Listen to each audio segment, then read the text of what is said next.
The Avengers vs. the Peter Factor by midnightwolf2192. My personal redo. Chapter 29. Field Trip Lead-Up. Peter might not have returned to school the next day, but Peppa and May sure did. It had been decided at the meeting the night before that May and Peppa would approach the school with the information regarding the bullying. Peter made his mother and aunt promise they wouldn't revoke the class's trip privileges, but Peppa countered by saying only if Peter gave her the full name of the boy who had pushed him down the stairs. Marcus Walters had no idea the storm that was coming his way. Peppa had enough information to have the boy expelled from school, no matter what Peter wanted. Peter understood that, but that didn't mean he had to like it. On the drive over, May and Peppa discussed their options. We could get him transferred to 2 different classes, Peppa posited, but May shook her head. Short of having Peter moved up to the next grade, he has at least one of them in every class, May replied, and Peppa frowned. And I won't have him moved up a grade without discussing things with him. Understandable, Peppa said with a nod. So, moving is out of the question. We need to address Flash Thompson's bullying with Principal Marita, as well as the recent physical bullying. Hopefully the man will be reasonable. When Happy arrived at the school, he led May and Peppa down the halls and into the main office. The receptionist looked up at them and gaped when she noticed Peppa. Ms. Alton, we have an appointment with Principal Marita at 9:30, May said kindly to the stunned woman. The receptionist nodded before rushing into the office behind her. Peppa and May stepped back and waited.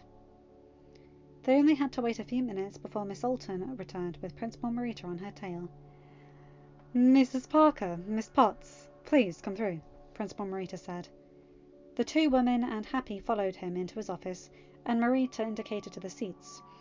I must say, Miss Potts, when I read your emails this morning, I was confused. Is Peter all right? No, Jim, he isn't, May replied, and Peppa pulled a file out of her briefcase. She handed the file to Principal Marita with a frown, and the man raised an eyebrow. As he read through the documents, the man's face went paler and paler. Did this happen on school grounds? Marita asked breathlessly. What the hell happened to his best student? Yes, and the injuries were inflicted by other students, Peppa replied firmly. Marita stared at her and Peppa nodded. Peter has only given us one name, but I hope you understand that I want this dealt with to the nth degree. Of course, Marita replied. He didn't care who the student was. This was assault. The Parkers were well within their rights to demand the teenager involved to be arrested. Who was it? I will call them and their parents here straight away. Marcus Walters, May said, and Marita winced. He had expected the name to be Eugene Thompson, but then again, he had never had Eugene in front of him for violence towards other students. This would be Marcus's 3rd strike. I am well aware of him, Principal Marita replied, and Peppa raised an eyebrow. Let me call his parents. This was his 3rd strike, that we know of, anyway. Peppa and May remained silent as Marita pulled up the boy's details on his computer and dialed up a number. The phone call was short as Marita requested the Walters attend the school ASAP. May, I am so sorry this has happened, Marita said after hanging up the phone. Some of the anger left Peppa. She had expected an all-out fight to get her concerns addressed. But the man actually looked sorry for what had happened. We, as a school, have let Peter down. We should have kept a closer eye on things. You can't police the behaviour of every student, Jim, no matter how hard you try, May replied comfortingly. This technically happened outside of school hours, despite being on the school property. Peter never told anyone that he was being picked on. Still, we should have recognised the signs, Marita said. Principal Marita, Peter may be a terrible liar most of the time, but he is good at masking his emotions. Peppa chimed in and May nodded. I will admit, I came here ready to fight. but I can see you are as affected as we are. Please, call me Jim, Miss Potts. Peter is one of the best students here, Jim said, and both May and Pepper smiled. He frequently volunteers to help the younger students with work, and despite a few tardies or absences, which we now can explain away with the internship, he is the most consistent student here. Of all the kids, he's the most likely to have received an internship at Stark Industries, despite his age. Jim, I was prepared to cancel the tour of Stark Industries in light of this bullying, Pepper admitted, and Jim nodded. He had expected as much. But I won't, because Peter asked me not to. He has also asked that we don't do anything about the bullies until after the tour. He doesn't want them to lose out on the opportunity to tour SI. I'm going to assume by the plural bullies, Peter has told you about more instances of bullying by other students? Jim said, and both Pepper and May nodded. I will respect Peter's wishes simply because he is a better kid than most. However, I warned him that I would not be letting the physical bullying go. I do warn you that I will be returning to see you after the tour has been completed, and we will then address the other bullies, Pepper said, her tone firm and businesslike. Jim nodded in understanding as Pepper gathered up the photos and information about Peter's injuries. 10 more minutes passed before Mr. and Mrs. Walters arrived at the school. Miss Alton led them into Marita's office, and they stared in confusion as Pepper Potts rose to greet them. Mr. and Mrs. Walters, I wish we were meeting under better circumstances, Pepper said after shaking their hands. The couple sat down in the chairs Miss Alton brought in and stared at Principal Marita. Daniel, Tracy, I wish we weren't having this conversation, Jim said, and everyone watched as Tracy's face fell. Pepper handed over the folder, and Jim sighed. Marcus has been involved in yet another altercation with a student. What has he done now? Daniel Walters asked, and Pepper was surprised to note the man sounded resigned. He has physically harmed another student to the point where he is out of school until next week, Jim said before handing the folder over. Tracy and Daniel pulled the documents from the folder, and Tracy gasped loudly. As this is his third strike, I'm afraid he will need to be expelled from Midtown School of Science and Technology, and this infraction will be marked on his permanent record. We understand. Daniel's resigned tone had May and Pepper sharing a look. The man looked over at the two women, while his wife cried softly into her hands. We also understand that you are well within your rights to press charges against our son for what he has done to your son. We won't be pressing charges, May said after looking at Pepper. Pepper nodded and May moved her seat to beside Tracy. She took the crying woman's hands in hers and squeezed them gently. Peter doesn't want that. I will ask instead that he be placed straight into counselling. Pepper chimed in and the Walters nodded. Pepper handed Mr. Walters a piece of paper with a list of names on it. These are some of the top therapists specialising in teenage mental health and anger management. The only condition we have for not filing charges against Marcus is that he begins to see a therapist weekly to deal with his issues. My fiancé and I are prepared to assist in paying for the sessions, should you find yourself struggling. Thank you. Thank you, Tracy whispered as May wiped the woman's tears away. We will never be able to fully articulate how sorry we are for our son's behaviour, Daniel said, standing and shaking Pepper's hand. The woman smiled comfortingly at the man before nodding at Marita. They had said their piece, and now they weren't needed anymore. May and Pepper said their farewells to the conflicted parents and the principal, before walking out to the car with Happy leading the way. I was expecting more of a fight, Pepper admitted as she and May climbed into the car. I expect the fight will come, May replied tiredly. Just wait until we have to bring up what the Thompson boy has done. That's when the fight will come.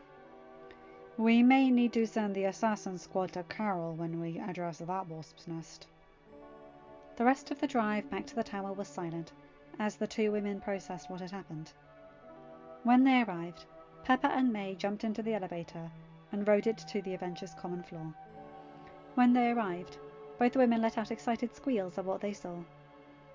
Peter was sitting on the lounge, wrapped tightly in Nebula's arms. Bucky was beside them, his metal arm wrapped around both Nebula and Peter, with Peter's head resting on his shoulder. Natasha was sitting on the floor at their feet, her head resting on Peter's legs. The other Avengers were scattered around the room, watching the Aristocats, all wrapped tightly in blankets. When Peter returned to school on Monday, it was too little fanfare. The whole school had heard about Marcus's expulsion. Those who had been in his class talked about how his mother had appeared in the classroom, followed closely by his father and Principal Morita. Mrs. Walters was sobbing as she grabbed her son firmly by the arm and dragged him out of the chair with a surprising amount of strength. The whole class had heard her screaming at him for what he had done. As far as anyone could guess, he had beaten up another kid badly. For such a smart school, very few people made the connection between Peter's absence and the drama happening with Marcus. People had then witnessed Marcus cleaning out his locker, his dad angrily looming over him while Morita and the school security guard stood to the side as well. Ned had texted Peter updates about Marcus's expulsion, and Peter had walked straight up to Pepper's office. The woman looked up at him with a smile, and Peter just walked over and hugged her tightly. "Thanks, Mum," Peter murmured as Pepper pressed a kiss to his head. And if Tony saved the screenshot he took of Pepper and Peter's hug and made it his phone screensaver, then who was going to know? "Dude, this place has been mad," Ned commented as he met Peter at his locker on Monday morning. "Marcus was expelled and the whole school has been going through anti-bullying seminars since Wednesday. But, are you alright?" "Yeah, dude, I'm alright," Peter replied. His injuries had healed overnight, thankfully.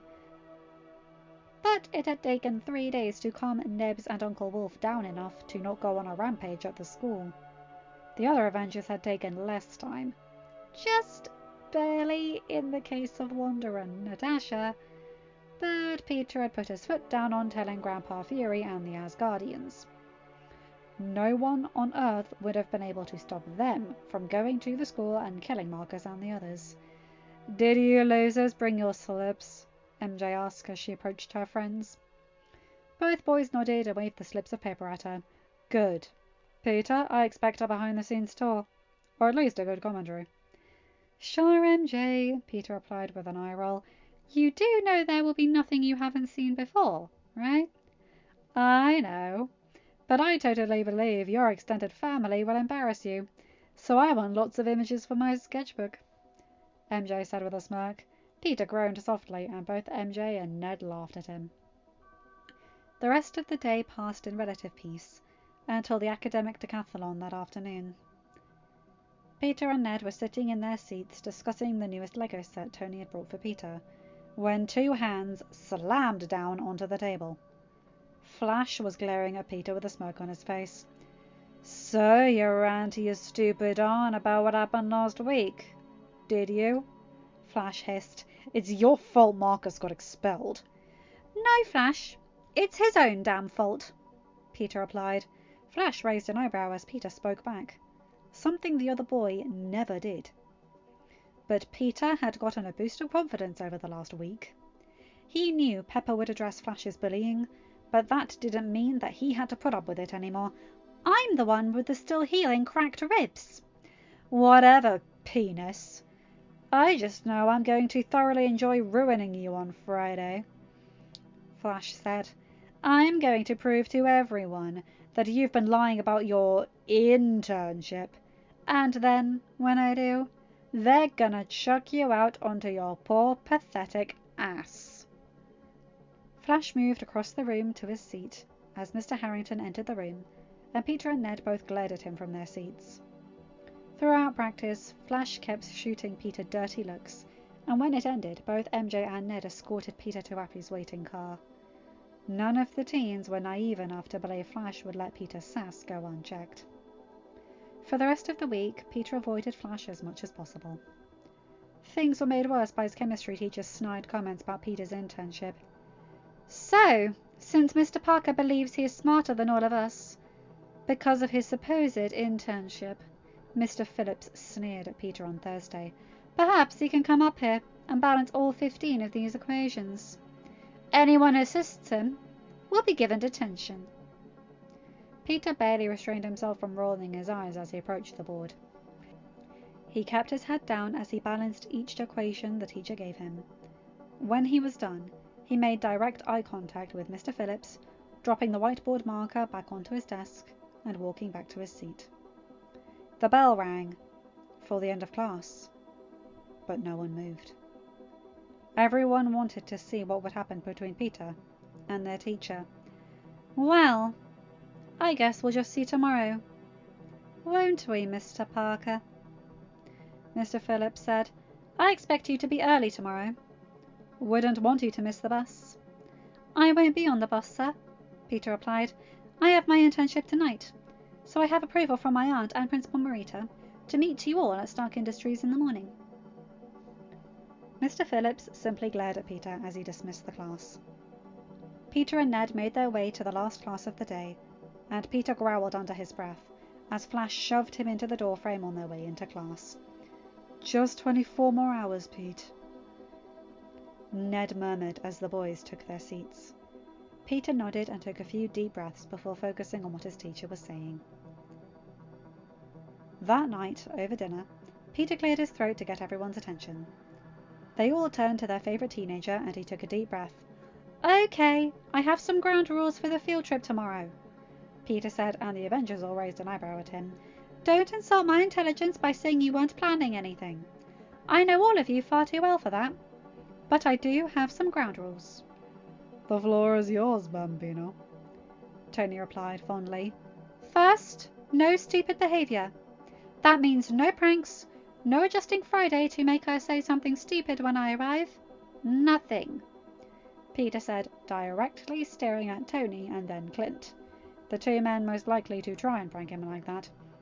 Second, I know you will ignore this, but please don't embarrass me. I am not ashamed of any of you, but I know that all of you love to see me blush.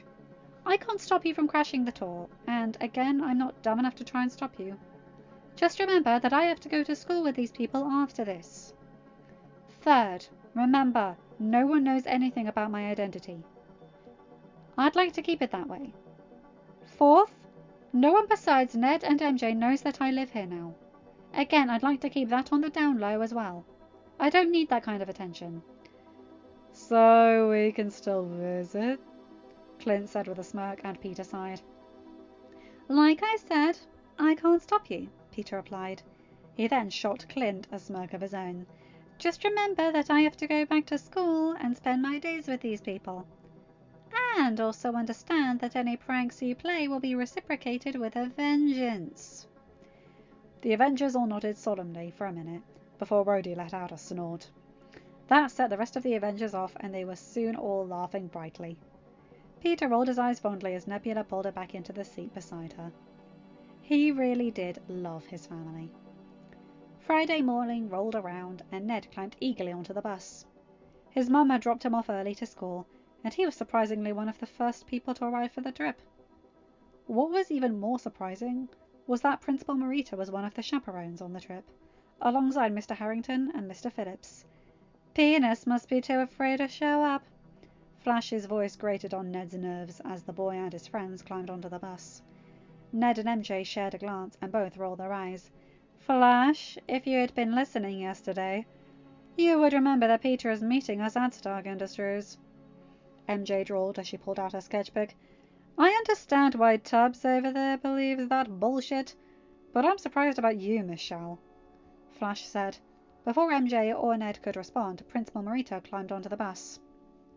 Mr. Thompson, name-calling is not permitted on school property. The principal's voice was firm as he addressed Flash. This is your first warning. If I hear anything else nasty directed at your peers, you will spend the entire trip sitting on the bus with the driver. Once we arrive at Stark Industries, you are representing our school. Don't let us down. Flash moved to a seat at the back of the bus, and Ned smirked as the rest of the group climbed onto the bus. Once everyone had arrived, The bus driver pulled out into traffic and headed for SI. Ned texted Peter that they were on their way, and he got a thumbs up emoji in reply.